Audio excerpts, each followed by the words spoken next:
In 2024, Stray Kids released a very pop-heavy song. Fans called it their worst release yet. Some boycotted it entirely. And while that was happening, 3RACHA were in the studio scrapping a whole album because it sounded too mainstream, and that decision would change how they looked at their sound forever. Stray Kids built their entire career on one idea, that the music they made had to be theirs. It shouldn't be influenced by any trends or intentionally be curated for an audience. 3RACHA had been writing and producing since before the group even existed. By the time they were selling out stadiums, that identity was the only way they knew how to work. So, what happens when the group built entirely around a singular identity loses what their identity should be? If you enjoy thoughtful, positive content about Stray Kids just like this, consider subscribing. The song came out on May 10th, 2024.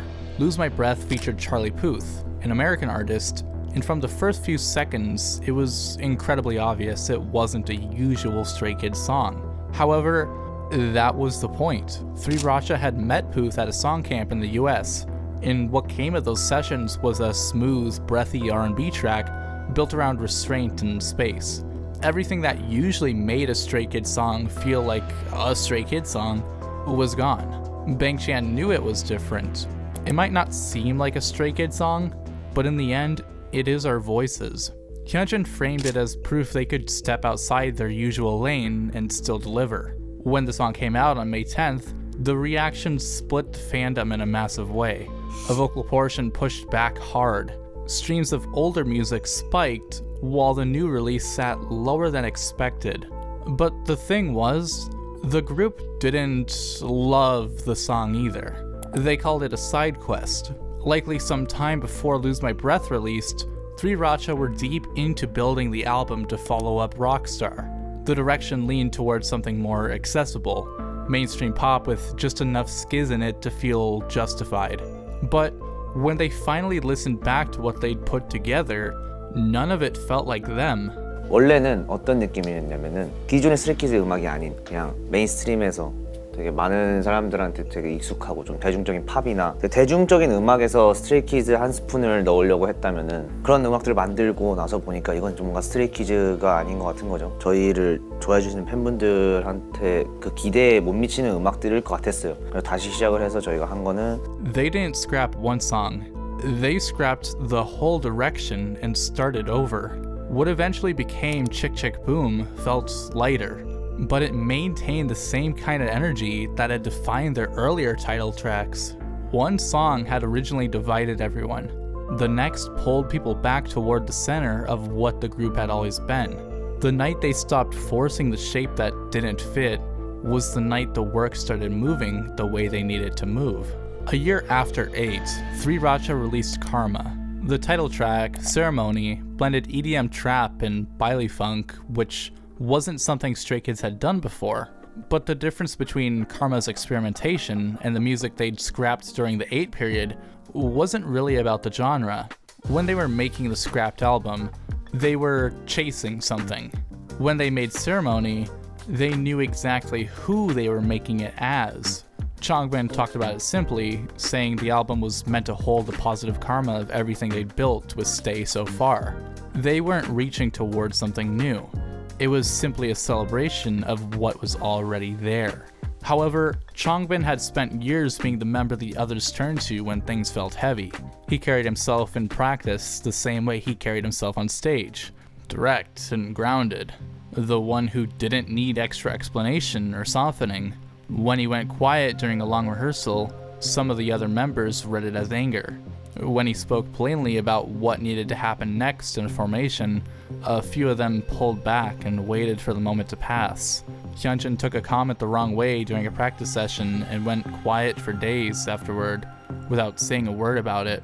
When the misunderstanding finally surfaced in conversation, Changbin looked genuinely surprised. He hadn't been intending to correct anyone like that. He'd just said what he thought would be useful in the moment, the same way he always did.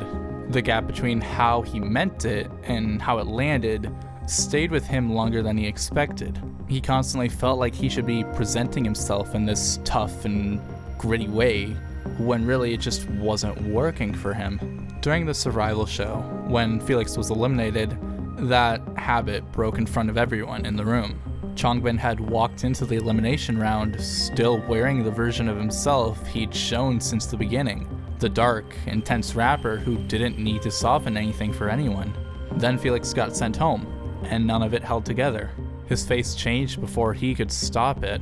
He told Felix he was sorry he hadn't been able to help him more. Felix, while still crying, asked why his hyung had to apologize at all. The other members moved in without being asked, some of them crying harder than Felix was. Nobody tried to fix it with words right away.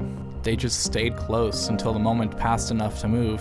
During trainee days, Ian had sat alone in a practice room crying under the pressure of everything the process demanded of him. Changbin found him there.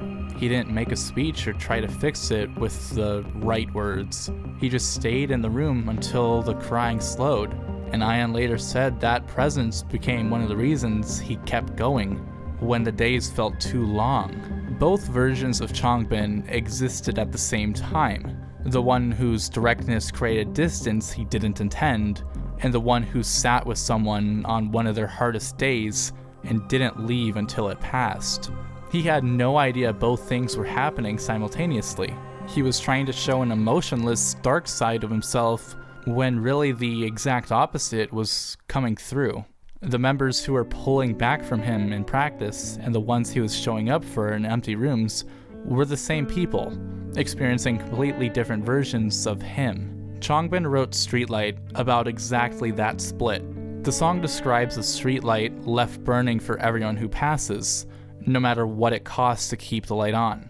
He'd been carrying something he couldn't say out loud, and writing Streetlight was the first time he'd actually put it down. Not necessarily fixed it, just set it somewhere outside himself, where it wasn't only his anymore. He recorded it with Bang Chan, the same person he'd been making music with since before any of them really had much of an audience at all, back when they were recording in dorm rooms and uploading on SoundCloud. Chan knew exactly what the song was about and sang on it anyway, which meant the first time Changbin let anyone see what was actually going on inside him, he didn't have to do it alone. I don't want anyone to see how incredibly weak I am. To the people who relied on me, that's a contradiction. Acting strong, acting like I'm not hurting. In one of the episodes of Two Kids Room, he started crying while talking about Han. He said that when he actually stops and thinks about Han seriously, really thinks about him, feels like he's gonna cry. He talked about the hard periods they'd moved through together, about regret, about wishing he'd done more when things were difficult. He said there was a sensitive side of himself that didn't match the strong image he showed the group, and he didn't see that side as weakness. For a few minutes, he just let himself cry. On the survival show, it came out of him because he couldn't stop it. In Two Kids Room, he sat down and let it happen. What Changbin carried, he could eventually put into a song. Felix never had that option. What he was carrying wasn't something lyrics could convey, necessarily. It lived in his spine, and it really wasn't ever gonna go away. Felix got a Facebook message from a JYP manager when he was 16, auditioned with a freestyle dance that caught their attention, finished high school in Australia, and then arrived in Korea with almost no Korean and about 6 months before the survival show started filming. Every day was long, and the feedback never really stopped. During the busking mission, the group performed outside in front of a small crowd, and there was a moment in the choreography where Felix stepped out of formation early and tried to correct it while the music was still playing. JYP noticed from where he was watching. When Stray Kids stood in front of him later, he told him his Korean wasn't strong enough yet to deliver the rap convincingly. 6 months in the country, and the two things Felix cared about most were both being questioned on the same day: his place in the performance and his ability to communicate what he needed to say. He was eliminated, and Felix kept saying sorry while the members held him, and they were crying harder than he was. Bang Chan found him and told him he wasn't going to leave him behind. Then he was reinstated. Felix walked back into the group, and they kept working. He debuted with the group in March 2018, and for the first couple of years, performing was something he had to get through rather than something he could inhabit. He was so focused on hitting every mark that there wasn't room for anything else. By the Miro era, There was more confidence, but he was still mostly thinking about the team, showing his lines and dancing exactly as he'd practiced. Nothing extra. Then Kingdom happened in 2021, and somewhere in the middle of those demanding performances, something changed. He started adding small things that weren't in the choreography, a smile or a wink. He called it a sign of his comfort. He'd found his own color while still moving with the group, and the stage stopped being something to execute and started being the place where the answers stayed clear.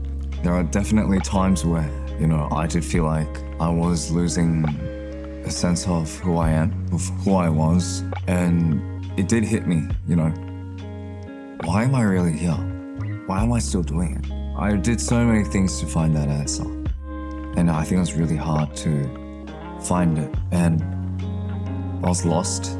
Yeah, I was lost for quite some time, and that's just the dark side that not many people that no one knows.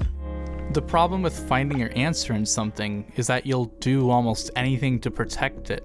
In February 2022, JYP announced Felix had been diagnosed with an intervertebral disc herniation. The pain had started during a rehearsal and didn't go away the way they hoped.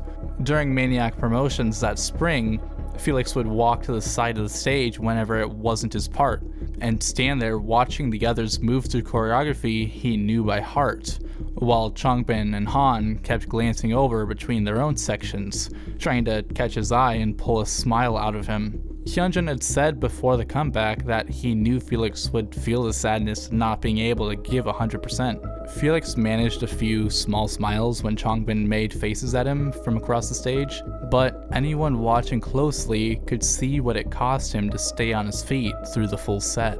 The pain wasn't something he could push through without it showing in small ways. The way he breathed between songs, the way he adjusted his stance when the others were moving around him, the way he stayed present even when his body was asking him to stop. A few days after the diagnosis, Felix spent most of the Chocolate Factory fan meeting standing off to the side, while the others danced, watching the others move through formations he knew by heart. It was the same dynamic that would play out during the Maniac promotions a few months later. Right now it was just in a bigger room. He kept showing up, but he just couldn't do it the same way anymore. 3 years later, at Oracle Park in San Francisco, there's a moment during the show where the members run and Felix walks. Bang Chan reaches out a hand toward him as they move. Whether it was because Felix was hurting in that specific second is hard to say for certain. What's clear is that Chan was watching closely enough to notice, and that reaching out had become its own kind of habit by then. May 2025, during the Dominate North America tour, the pain had gotten worse under the strain of performing across multiple cities night after night. JYP released a statement that certain moves would be modified based on Felix's condition after discussion between him, the medical staff, and JYPE. At the Seattle show, fans watched carefully for the changes. Most of them couldn't see anything obvious from where they stood. Felix was still giving everything he had. 3 years of being told to protect his back, and he still didn't know how to do less than everything when the music started and the crowd was in front of him. Most people in the crowd couldn't tell what had changed. Felix likely could, though. He knew exactly which movements to avoid and which mornings would be harder than others. In the Dominate documentary, Bang Chan watches Felix stretch before a show and catches the wince that crosses his face at a certain angle. He moves in immediately. He tries to converse with him about it, but very, very shortly. Lino has said Felix is the first one running when another member is hurting, the one who shows up to massage someone's back before being asked. The person who couldn't stop performing through his own injury was also the person who couldn't stop showing up for everyone else's. People in every crowd Felix played for were carrying things he'd never fully see. He knew that. Someone had shown up on one of their worst days of their life, and Felix believed being genuinely present for that person, being the light in a room that needed one, was worth whatever it took out of him physically. He wasn't performing for the stadiums or for the records. He was performing because he believed people needed someone to show up for them, and showing up was something he knew how to do. He just hoped the people watching understood what that cost him too. The hope sat alongside the pain. Both were true at the same time. Also on the Dominate tour, Changbin finished his own workout and stayed in the gym while the rest of the members worked through theirs. Han noticed and mentioned it later that Changbin just decided to stay. Han, Lino, Hyunjin, and Ian circled around Changbin while he was performing Blind Spot and started joking around him, hyping him up. Changbin was so locked into the song he barely acknowledged that it was happening. The people he'd spent years quietly showing up for were showing up for him, and he didn't even notice. The scale of the Dominate tour was something none of them had done before. Bang Chan said it felt uncomfortable at first, all new and nothing to compare it to. But they kept going, and the nerves started giving way to something else. We're still adapting, still growing stronger on stage. It's a long lesson, but it's one we're learning together. On November 29th, 2025, Stray Kids won Album of the Year at Mama, their first ever day song. The group walked up to the stage and stood there, with most of them crying before Bang Chan even started speaking. Felix thanked Stay. He said they were the reason Stray Kids stayed. Seungmin said he hoped the music had brought even a little strength and comfort to the people who needed it, and that he hoped they never regretted the journey. The album they won it with was called Karma. The title track celebrated triumph after adversity. Bang Chan even wrote a B-side directed right at Stay, with it being called 0801. They scrapped an entire album because it didn't feel like them, and nobody outside that studio ever really heard it. Changbin spent years keeping his walls up so tight that the people closest to him couldn't tell he was struggling, and eventually sat while thinking of Han and just let it happen anyway. Felix modified choreography at a sold-out stadium in Seattle, while fans in the crowd couldn't really even see what had changed, and he went on to give everything he had regardless. None of them got it right the first time. They just kept coming back as something stronger than before. If you want to see how Stray Kids have grown across their career, album by album, you can click the video on screen. Thanks for watching! Bye bye bye bye bye bye bye bye bye bye bye.